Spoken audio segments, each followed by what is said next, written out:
भिखारी के रूप में भगवान शिव। एक गांव में कल्याण नाम का एक आदमी रहता था। कल्याण एक पढ़ा लिखा व्यक्ति है, लेकिन नौकरी न मिलने के कारण उन्हें काफी दिक्कतों का सामना करना पड़ रहा है। कल्याण की पत्नी का नाम गौरी है। गौरी भगवान शिव की बहुत बड़ी भक्त थी, लेकिन कल्याण की भगवान पर बिल्कुल भी भरोसा नहीं था।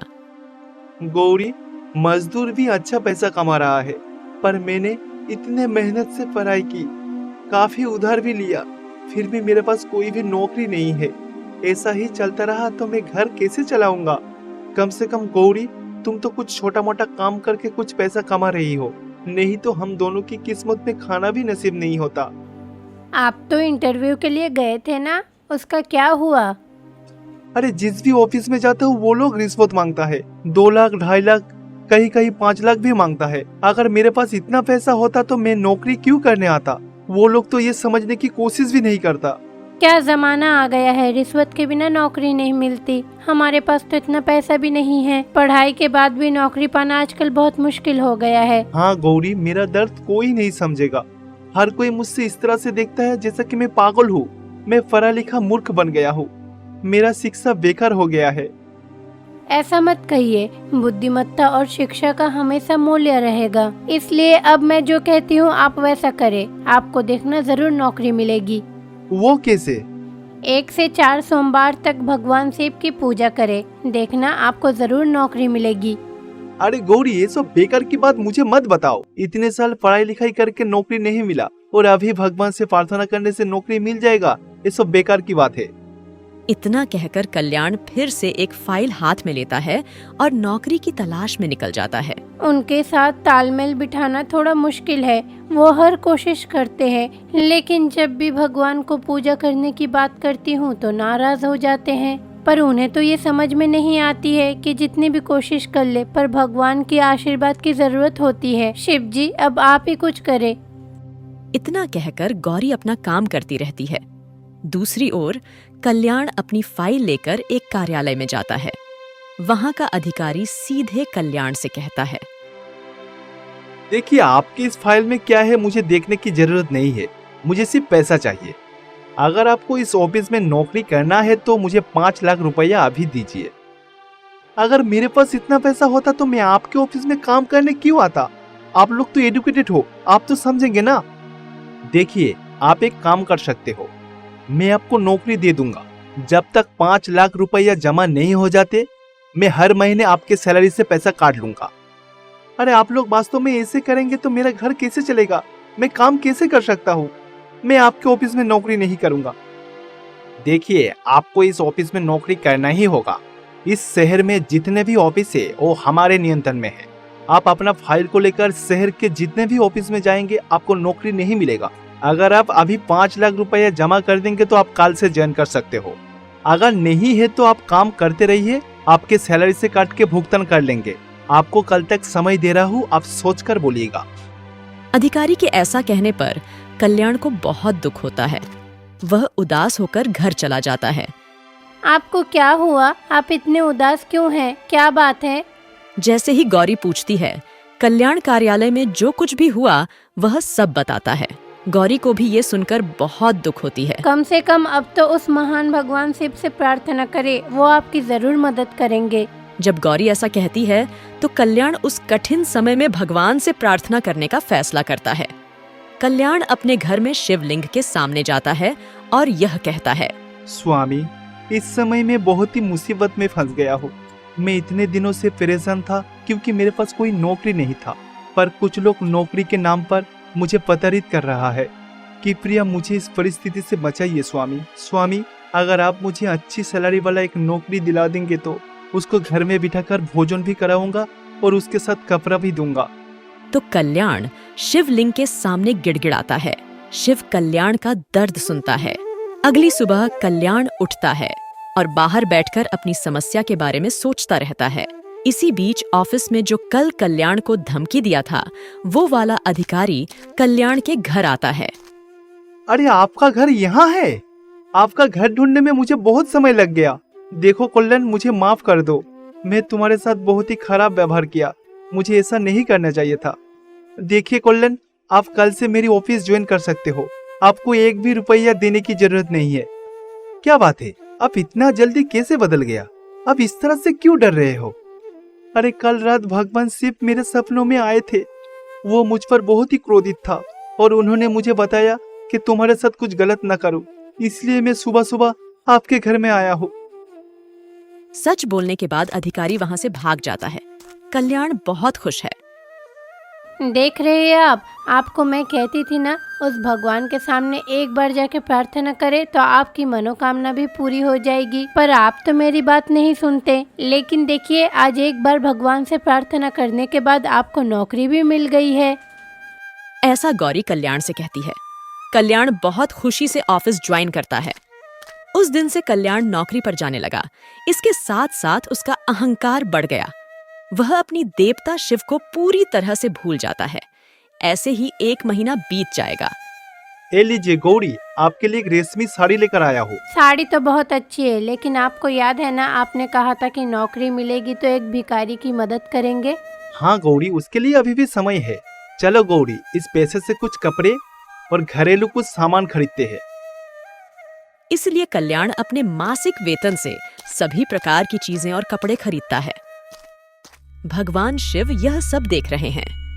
ये भूलोकवासी हाल ही में बहुत ही स्वार्थी हो गए हैं। उसने तो प्रार्थना भी की कि वो एक भिखारी की मदद करेगा, और आपने तो कल्याण को यही सोचकर नौकरी भी दिला दी कि एक भिखारी अपनी भूख मिटा सकता है। लेकिन आप तो देख रहे हैं ना स्वामी कि वो आदमी अपना वादा भूल गया है। अब क्या होगा? वो जो मुझे वचन दिया था उसको याद है या नहीं? मैं अभी उसका परीक्षा लूंगा। मैं एक भिखारी को उसके घर में भेजूंगा। इतना कहकर भगवान शिव एक भिखारी को कल्याण के पास भेज देते हैं। बाबू, मुझे खाने के लिए कुछ दे दीजिए बाबू, मैं बहुत ही भूखा हूँ बाबू। अरे सुबह होते ना होते ये कहाँ से आ जाते हैं? अरे मेरे पास कुछ नहीं है, जाओ जाओ उधर जाओ। इतना कहकर कल्याण भिखारी को वहां से भगा देता है। देखिए स्वामी, आपने सोचा था कि आपको उन्हें याद दिलाना चाहिए, लेकिन उन्हें तो अपना वादा बिल्कुल भी याद नहीं है। अब क्या करेंगे? तो देवी पार्वती भगवान शिव से पूछती हैं। देखिए पार्वती, उसे अपना वादा याद रखना ही होगा। उसने जो मुझे वचन दिया था, इसलिए मैं उसे नौकरी दिया था। मैं अब उसके घर में भिखारी के रूप में जाऊंगा। मैं हर रोज उसके घर में जाकर भिक्षा मांगूंगा और उसका वचन उसे याद दिलाता रहूंगा। ऐसा कहते हुए भगवान शिव स्वयं भिखारी के रूप में परिवर्तन हो जाता है। महाशिव कल्याण के पास जाते हैं। उस समय कल्याण ऑफिस से घर जा रहा था। बाबू, मुझे कुछ खाने के लिए दीजिए ना, कुछ पैसा दे दीजिए। अरे मेरे पास पैसा कुछ नहीं है, जाओ जाओ यहाँ से जाओ। इतना कहकर कल्याण भिखारी रूपी भगवान शिव को भगा देता है।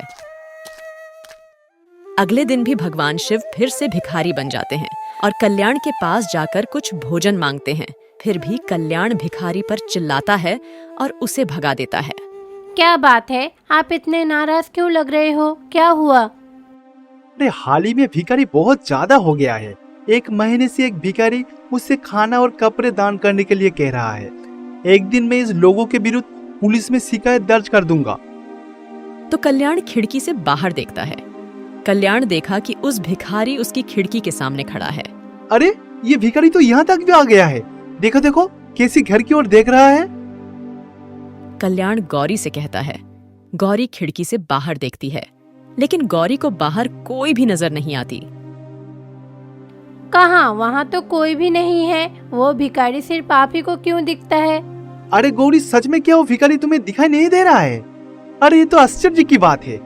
आपने बहुत बड़ी गलती की है। नौकरी पाने से पहले भगवान के सामने एक वादा किया था, लेकिन अब तो वो बात को आप भूल गए हैं। क्या आप जानते हैं कि भगवान हमारी मदद क्यों करते हैं? ताकि हम दूसरों की मदद कर सके। हमें किसी की मदद का दिखावा करके उसके साथ अन्याय नहीं करना चाहिए। मुझे लगता है भगवान शिव खुद आपको ये सब याद दिलाना चाहते हैं। गौरी ऐसा कहती है और कल्याण प्रबुद्ध हो जाता है। कल्याण तुरंत भिखारी को घर के अंदर ले आता है, अपने हाथ से खाना परोसता है, लेकिन गौरी को कुछ नजर नहीं आता। वह भिखारी वह खाना खा रहा होता है। जैसे ही भिखारी भोजन समाप्त करने के बाद वह अचानक भगवान शिव में बदल जाता है। तब भगवान शिव गौरी को भी दर्शन देते हैं। भिखारी के रूप में मेरे भूख मिटाने के लिए आपको धन्यवाद। मेरे जैसे और भी भिखारी भूख से मर रहा है। आज से आप दोनों उन सभी भिखारी को मदद किया करो, ठीक है? इतना कहकर भगवान शिव वहां से अंतर्ध्यान हो जाते हैं। उस दिन से कल्याण और गौरी भिखारियों को भोजन परोसने लगे। फिर उन्होंने अपना जीवन सुखपूर्वक व्यतीत किया। भगवान शिव कैलाशम में तपस्या कर रहे हैं। इसी बीच एक संत कैलाशम आते हैं और भगवान शिव को कैलाशम में तपस्या करते हुए देखते हैं। संत भगवान शिव से यह बात कहते हैं, स्वामी बचाइए, स्वामी स्वामी बचाइए। हमारे गांव के लोग बहुत ही मुसीबत में है। कृपया ध्यान से बाहर आइए स्वामी, अपनी आंखें खोलिए स्वामी। तो संत कितना भी प्रयास करें, भगवान शिव ध्यान से नहीं उठते। दुर्भाग्य से संत भगवान के चरणों के सामने बैठकर रोने लगते हैं। उस पुकार को सुनकर देवी पार्वती वहां आ जाती है। अरे आपको क्या हुआ? आप इतने उदास क्यों हैं? और आपकी उदासी का कारण क्या है, बताइए। माता, मेरा नाम वासुदेव है। मैं भूलोक से आया हूँ। भूलोक में मेरा गांव का नाम बीरपुर है माता। वहाँ एक राक्षस ने एक बच्ची को पकड़ लिया माता। उन बच्ची को रिहा करने के लिए आया हूँ, लेकिन माता स्वामी तो मेरी पुकार नहीं सुन पा रहा है। स्वामी आप जागिए, पृथ्वी के निवासियों को आपकी जरूरत है। उठिए स्वामी, उठिए। देवी पार्वती भी भगवान शिव को जगाने की कोशिश करती है, लेकिन भगवान शिव कोई हरकत नहीं करते हैं। देवी पार्वती भगवान शिव से क्रोधित हो गईं और अपनी उग्र रूप धारण कर लिया। फिर भगवान शिव को बहुत ही बुरी दृष्टि से देखने लगी। तब उसने देवी दुर्गा का रूप धारण कर लिया। उनकी आवाज सुनकर भगवान कार्तिक और भगवान विनायक वहां पहुंचे। ये कैसा अहंकार है? भक्तों की दुर्दशा की परवाह किए बिना ध्यान में लगे रहना, ये कहाँ की समझदारी है? पृथ्वी पे सबको आपकी जरूरत है। ये तो कोई देवता की अनुभव नहीं है। इस प्रकार देवी दुर्गा शिव को श्राप देती हैं। विनायक और कार्तिकेय उस उग्र रूप को देखकर आश्चर्यचकित हो जाते हैं। इस प्रकार देवी दुर्गा ने भगवान शिव को श्राप दे दी और उन्होंने भगवान शिव के स्थान पर पृथ्वी पर जाने का फैसला किया और भूलोक के निवासियों की रक्षा के लिए भूलोक चली जाती हैं। तभी वहां नारद जी प्रकट हुए। नारायण नारायण। स्वामी अपनी आंखें खोलिए, सुबह हो गया है। पिताजी ये तो नाटक है। पिताजी इस नाटक को खेलने का कारण क्या है? पिताजी माँ ने तो आपको बहुत कुछ कहा। देखिए, इसके एक महत्वपूर्ण कारण है। वो विशेष कारण क्या है अपने पिताश्री से मुझे ही सुनिए। देखिए, भूलोक में जो राक्षस अत्याचार कर रही है उसे केवल एक महिला ही हत्या कर सकते हैं। अगर मैं अपनी आंखें खोलता तो मुझे भूलोक में जाना पड़ता, पार्वती नहीं जाती। उन साधु की बात सुनकर पार्वती के अंदर हमदर्दी पैदा हुआ और खुद को रोक नहीं पाई। वो उन बच्ची का दुख सहन नहीं कर पाई। फिर पार्वती मुझसे क्रोधित होकर दुर्गा माँ में बदल गई और भूलोक में चला गया उन राक्षस को मारने के लिए। मैंने ध्यान करते हुए सब कुछ देख लिया था, इसलिए मुझे नाटक करना पड़ा पुत्रो। तो भगवान शिव उन्हें बताया कि उन्होंने ऐसा ड्रामा क्यों किया। लेकिन पिताजी आप तो माँ की क्रोधित को जानते हो। अब तो आप अपने दैविक शक्तियाँ भी खो चुके हो। अब आप क्या करोगे? हाँ पिताजी, हम आपको इस तरह से नहीं देख सकते। स्वामी इस समस्या का समाधान जरूर है। वो समाधान क्या है नारद? स्वामी, आप सारे सृष्टि का शक्ति प्रदान करने वालों से में एक हो और माँ दुर्गा उन शक्ति का अवतार है। स्वामी स्वामी वैसे तो कल से नवरात्रि शुरू होने जा रही है, इसलिए देवी माँ की शक्ति की ऊर्जा और भी ज्यादा बढ़ जाएगी। स्वामी तो नारद भगवान शिव को समाधान के बारे में बताते हैं। इस बीच विनायक के मन में एक सवाल आता है। तब भगवान विनायक ने पूछा, नवरात्रि इसका क्या मतलब है? दुर्गा माता और नवरात्रि पूजा के बीच क्या संबंध है? बताइए ना। ये बहुत ही बड़ी कहानी है विनायक। वो कौन सी कहानी है जो हमें जाननी चाहिए? कार्तिक, उसके लिए एक सही समय है। अभी हम लोगों को जल्द से जल्द पूजा शुरू कर देना चाहिए। फिर अगली सुबह भगवान शिव ने नवरात्रि पूजा की सारी व्यवस्था की और पूजा के लिए तैयार हो गए। स्वामी, आप मिट्टी से दुर्गा माँ की एक धार्मिक मूर्ति बनाइए। नारद के कहे अनुसार भगवान शिव मिट्टी से माँ दुर्गा की एक मूर्ति बनाते हैं और मूर्ति पर पीला केसर भी डालते हैं और भक्ति पूर्वक पूजा शुरू करते हैं। इसी बीच गणेश ने फिर सवाल किया। पिताजी, मुझे एक संदेह है। आप 9 दिनों तक ये पूजा क्यों करते हैं? आप 9 दिनों तक देवी दुर्गा को पूजा कैसे कर सकते हैं? सबसे पहले मैं आप लोगों को नवरात्रि के पीछे एक कहानी बताता हूँ। एक समय की बात है, महिषासुर नामक एक राक्षस था। वो भगवान ब्रह्मा का घोर तपस्या करता था। भगवान ब्रह्मा उनके तपस्या से प्रसन्न हुए, उनके सामने प्रकट हुए और भगवान ब्रह्मा ने उन्हें वरदान मांगने के लिए बोला। महिषासुर एक एक करके अपना वरदान मांग रहा था, पर ब्रह्मदेव उनकी चाहत से सहमत नहीं हुआ। ऐसे करते करते अंतिम छोर पर वो राक्षस चाहता है कि उसकी मृत्यु किसी स्त्री के हाथों में हो। अरे, ऐसा कोई चाहते थे? महिषासुर को लगता था कि महिलाएं ज्यादा शक्तिशाली नहीं होती, इसलिए महिलाएं उनका कुछ नहीं बिगाड़ सकता। ओह, उसके बाद क्या हुआ पिताजी? हाँ कार्तिक, ब्रह्मदेव उन्हें वो वरदान देता है और वहाँ से गायब हो जाता है। वो उन वरदान को प्राप्त करने के बाद उनके अंदर अहंकार पैदा हुआ और पहाड़ी पर अत्याचार करना शुरू कर दिया। अरे, ये तो बहुत बड़ी मुसीबत आ गई। अब इसे कोई नहीं मारेगा, कोई इसका कुछ भी नहीं बिगाड़ सकता। अरे विनायक, तो क्या हुआ? कोई पुरुष नहीं है तो? हमारा जगत जननी देवी पार्वती है ना, जो पुरुषों को भी शक्तियाँ प्रदान करती है। क्या? माँ ने क्या किया?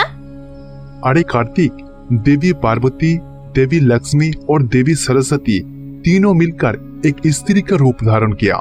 फिर तीनों स्त्री एक होकर 9 दिनों तक महिषासुर से युद्ध किया।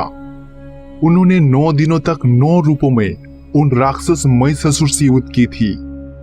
9 रूप? वो 9 रूप कौन सी है? हमें जानना है पिताजी, बताइए ना। पहले दिन देवी दुर्गा शैलपुत्री के रूप में युद्ध किया और दूसरे दिन ब्रह्मचारिणी के रूप में युद्ध किया। तीसरे दिन उन्होंने चंद्रघटा देवी के रूप में राक्षसों को वध किया। इस तरह फिर से चौथे दिन उन्होंने राक्षसों को फिर से वध किया। पंचम दिन उन्होंने कांधामाता के रूप में युद्ध किया। इसी तरह षष्ठ दिन भी देवी के रूप में फिर से युद्ध किया। इसी तरह सप्तम दिन उन्होंने भयंकर कालरात्रि के रूप में युद्ध किया। फिर इसी तरह अष्टम दिन उन्होंने महागौरी के रूप में युद्ध किया और 9वें दिन उन्होंने सिद्धिदात्री के रूप में युद्ध किया। इसी तरह उन्होंने 9 दिनों तक 9 रूपों में युद्ध किया। अंतिम दिन महादुर्गा की रूप धारण करके राक्षस का वध किया और उस दिन से भूलोकवासी के सभी लोग विजयदशमी के रूप में देवी दुर्गा को जानते हैं। माँ ने तो साबित कर ही दिया है कि वो सिर्फ हमारी माँ नहीं, पूरी सृष्टि की माँ है। मुझे आज ये कहानी सुनकर बहुत खुशी हुई है। हाँ भाई, मैं भी आज बहुत खुश हूँ। दयालु जगत जननी माँ की जो भी कहानी सुनता है उसको अलग से एक सुकून मिलता है। आप दोनों कहानी जान चुके हो। अब हमें अगले 9 दिनों तक देवी दुर्गा की अलग अलग रूप की पूजा करनी होगी। इस प्रकार भगवान शिव, भगवान विनायक, भगवान कार्तिकेय और नारद एक साथ पूजा करना शुरू करते हैं। एक दिन में एक रूप की पूजा करते हैं और उस मां को एक प्रसाद चढ़ाते हैं। नवरात्रि के 9 दिनों तक पूजा की जाती है। 10वें दिन देवी दुर्गा की पूजा की जाती है। भक्तों की भक्ति की सराहना करते हुए देवी पार्वती देवी दुर्गा के रूप में उनके सामने प्रकट होती है। देवी, मुझे क्षमा करे, मैंने केवल आपको क्रोधित करने के लिए ऐसा किया था। कि प्रिया, मुझे मेरी शक्ति वापस दे दीजिए। देवी, मुझे मेरी दिव्य शक्ति दे दीजिए। मैं आपके खोज को समझती हूँ। मैं समझती हूँ कि आपने वो गलती क्यों की। आप जो कुछ भी करते हैं वो दुनिया के कल्याण के लिए है। मैं आपको गलत समझी थी, आप मुझे क्षमा कर दीजिए। और मैं ये भी जानती हूँ कि आप हमेशा अपने भक्तों के बारे में ही सोचते हैं। अगर कोई भक्ति पूर्वक मेरी पूजा करेगा तो मैं उसकी रक्षा करूँगी और एक बात, अगर उनकी भक्ति सच्ची हो तो मैं उनकी इच्छा जरूर पूरी करूंगी। इस प्रकार देवी दुर्गा अपनी शक्तियां शिव को वापस प्रदान करती हैं। भगवान शिव बहुत ही प्रसन्न होता है। धन्यवाद देवी, मैं फिर कभी अपने भक्तों का उपेक्षा नहीं करूंगा। मैं माँ दुर्गा की इस रूप को देखकर बहुत ही प्रसन्न हूँ। मैं इस रूप को महिषासुर वध के समय देखा था। देवी माँ, कृपया मुझे एक वरदान दीजिए। क्या है नारद? यदि कोई व्यक्ति इस नवरात्रि के समय दुर्गा देवी की इस रूप की पूजा की और उसके साथ साथ जो 4 लोगों को भोजन भी करवाएगा, तो आप उनके साथ हमेशा रहकर उन्हें वरदान देंगे। तथास्तु। इस प्रकार दुर्गा देवी उनकी इच्छाओं को पूरा करती हैं और देवी पार्वती में बदल जाती हैं। इस प्रकार भगवान शिव देवी दुर्गा की पूजा करके अपनी शक्तियां पुनः प्राप्त कर लेते हैं। कैलाश में सभी लोग फिर से एकजुट होकर शांति से रहने लगे।